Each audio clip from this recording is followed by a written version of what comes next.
Hi mga ka-servants! Muli nandito po tayo sa Starfish upang magbigay po ng love gift sa ating mga kapatid. Okay. Tara, let's go! Let's go!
Magandang hapon po. Ano pong pangalan po ninyo?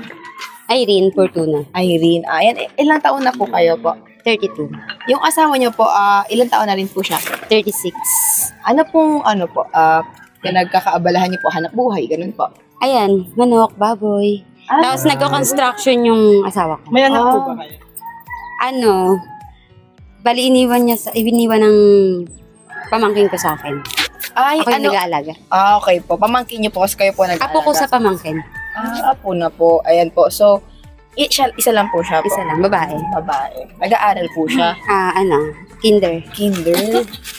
Ano po, may tulong naman po yung pamangkin niyo po sa inyo. Tinutulungan po kayo magpalaki, ganun po. Nagbibigay din. Nagbibigay naman din po. Ayan po. So, bali po, dito po kami ngayon upang may ibigay na po na onting tulong galing kay Lord. Ayan po, galing po yan sa church po namin. Thank you po. Onting grocery lang po, tsaka bigas. Ayan po. Opo. And Thank you. Bisensya nyo na po. Ayan po. Okay na.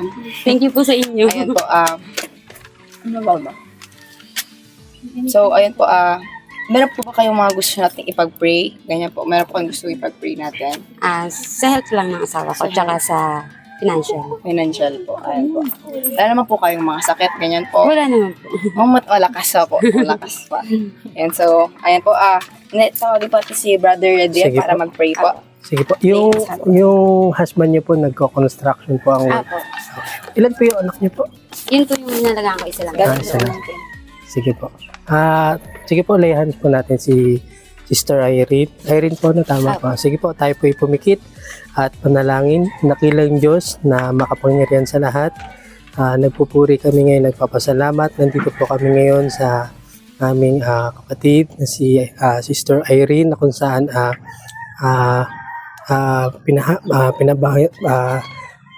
para i-bless, Panginoon, ng pagpapala, Panginoon, na nagmumula lamang sa inyo, Panginoon.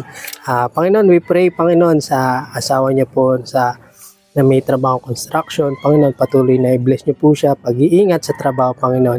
Maging ang kanyang anak, pamangkin, Panginoon, na nag-aaral. Bless niyo po ng katalinuhan, karunungan, Panginoon, sa eskwelahan, na lumaki ng may takot sa inyo, Panginoon. Bless niyo nga po ang aming kapatid, Sister Irene, na kanyang mga pinagkakakitaan. Pagpalain niyo po siya, Panginoon, at patuloy na ingatan niyo nga po sila dito, Panginoon. Lord God, dalangin namin, Panginoon, na kayo po ang magpala, patuloy na kalakasan, Panginoon, at ilayo niyo po sila sa sakit at karamdaman, Panginoon. Patuloy na malulusog na pangangatawan, Lord God. Salamat po muli, pinupuri ka namin, pinapasalamatan. Sa iyo lamang po ang glory, Lord God. In Jesus' mighty name we pray. Amen. Ayan po, Ayan po. So, ito po yung sa church po namin. Every Sunday po ng 9:30 AM. Meron po kaming service. Ayan, pwede po kayong pumunta po doon. Ng Sunday po ng umaga. Tapos po, meron din po kami, kids po. So, kahit pwede nyo pong isama yung bata nyo pong inaalagaan. Tapos, habang nandun po kayo sa church, kami po yung bahalang mag-aalaga sa anak po ninyo. Sa inaalagaan nyo po. Ayan po. Kaya, para di na po kayo mahirapan. Yes. Ayun po. Sunday school po yun.